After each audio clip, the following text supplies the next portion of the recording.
Yeah, how y'all doing out there in video land? This is Stiletto coming at you from the Wild Wild West. And today, well, what we're going to do?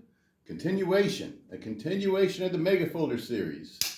Oh yeah, we're going to start off with the one that we ended up with last time around. This is Serrated Voyager, extra large Voyager, with the Japanese AUS 10A blade. In between about a 3.8 to about 4 millimeter thick blade. This one has a snaggletooth wave feature on it. Absolutely love it, people. Rivery handle scales, fully lined with a 6061 heat treated aluminum liners. Absolutely love it. Triad lock, rated to about 450 pounds. That's what they used to advertise this at. Foot pounds, not inch pounds. The real deal. All right, here we go. So what's going to be up next? Well, before we get on to the next series of the Mega Folders, I thought we'd talk about a little bit more about another one of the extra large Voyagers I really like since it's come out. And what is it? It's the Baron. I call it the Baron. It's actually called the Drop Point. Cold Steel calls it the Drop Point. To me, it looks like the blade shape looks like a Filipino Baron. Like the machete, commonly seen on a machete. Absolutely love it.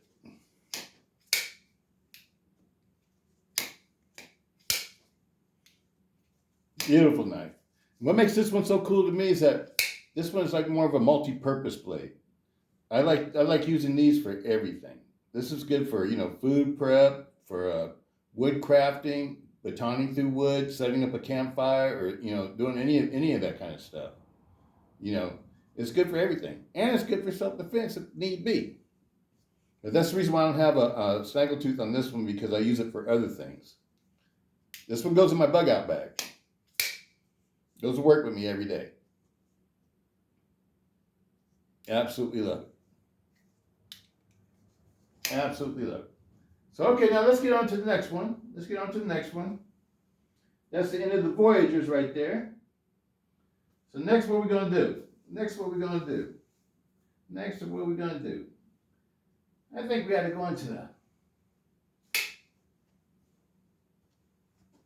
Oh, yeah.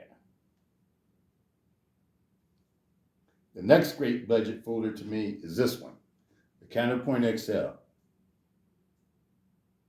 And the reason why I say this one's the next one is not because of the materials or anything like that, people, or the blade style or anything like that. I like both of them equally. But the reason why is because these are always more expensive. The XL Voyagers you always can get, I always find them, on sale and stuff like that for around $55. These, on the other hand, go for like about another $30 over that. They've always been like that. They've always been more expensive. They are made a little bit nicer, though. They do have a heat-treated 6061 aluminum backspacer. This backspacer is a heat-treated aluminum. It's not Grivery. And it does have the fully lined heat-treated 6061 aluminum liners, just like the Voyager series. And this is basically a cover again, just like the Voyager series. They have the Grivery cover over the aluminum liners, which are basically the frame of the knife. This one has a Grivery handle scale. The early models had a smooth finish, and the newer models have the textured finish. I prefer the textured finish. Gives you a little bit better grip. The smooth finish looks nicer though. If you're just worried about the aesthetics. As far as like the function, I prefer to have a little bit of texture. Gives you that little bit of extra grip. And this is another one of those perfectly functioning Mega Folders from the new Cold Steel company, people. This is new Cold Steel. It's not an old one. This is Japanese AUS 10A stainless steel blade. These are closer to like 4 millimeters thick. It's got the bayonet style blade, old combat World War II style bayonet blade. I absolutely love this style blade. To me, the bayonet style blade is like the original Stiletto style blade for Italian stilettos. And that's what this knife looks like to me. It looks like a Italian stiletto on steroids. Absolutely love it, people. Definitely one of my favorites. One thing I do like about the Voyager over this model, though, is that I always wish this one had bigger thumb studs. Because like I sometimes my thumb doesn't get in here and I slip off of it because I don't have a good enough perch. And I don't want them to remove any more material or anything like that. I'd rather have a little bit bigger thumb stud. You know, I've never really looked for a bigger thumb stud. Maybe I should do that. See if I can find something. So I always feel like I always got to make sure my thumb is like right underneath here before I let it roll.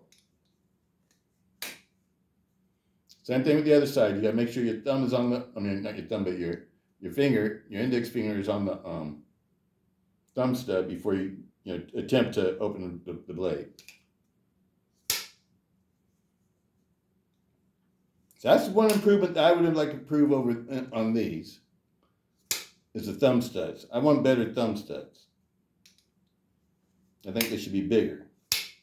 But I prefer to do this one, without the reverse finger flick. I prefer to do it with the thumb flick because I feel like it's just more consistent like that.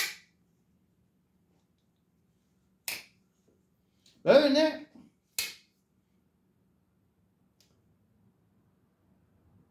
a little bit handle heavy, just a touch, right about there. Almost 50-50. I'd say, I don't know, 49, 51. It's a little bit handle heavy, people. But that's probably because you got the backspacer, the 6061 backspacer. But like all the Demko makeup folders, it's near perfect. Other brands, when they make knives, I don't think they pay attention to that. I noticed that a lot. It's like knives will be real handle heavy or something like that. I don't know unless they intended it for them to be like that. But most of the Demko knives are usually like 50-50 right at the front finger groove, right there.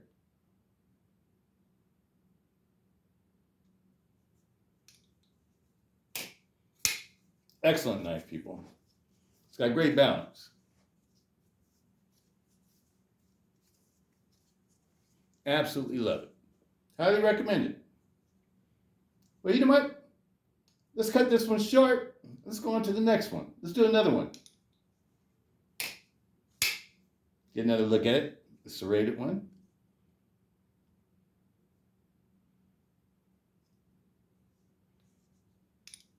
I like this one just the way it is. This one came perfect from the factory, people. Like I said, the only thing I would do to improve this one would be the thumb studs. I want bigger thumb studs that are easier for me to access. This is my plain edge one. This one I'm going to modify, people. I've decided I'm going to modify this one. And the way I'm going to modify it is I'm going to polish it. And I am going to, I don't know, I might take it to the next level. I might actually wet sand the blade. But what I want to do is tape off this area right here, the label area and the tang area. And I just want to do the flats of the edge and the false edge and the spine of the blade. And this part right here. I may not even do this part because I sort of want to keep it. I'm sort of like these black, so I might just leave it black. I just want to do this area, the lock bar and the blade, basically. And my old BDS, CTS BDS one, BD1 counterpoint XL. I did the backspacer too. I love the way it looks too, though. So I don't know. I'm gonna decide on that. I'll decide.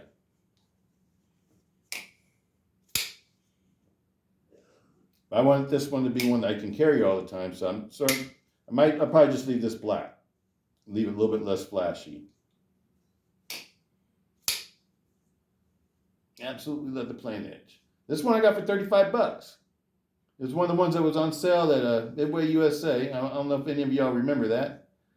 But that's my plain edge. That's the one I'm going to modify. Absolutely love it, people. Absolutely love it. All right, that's that one.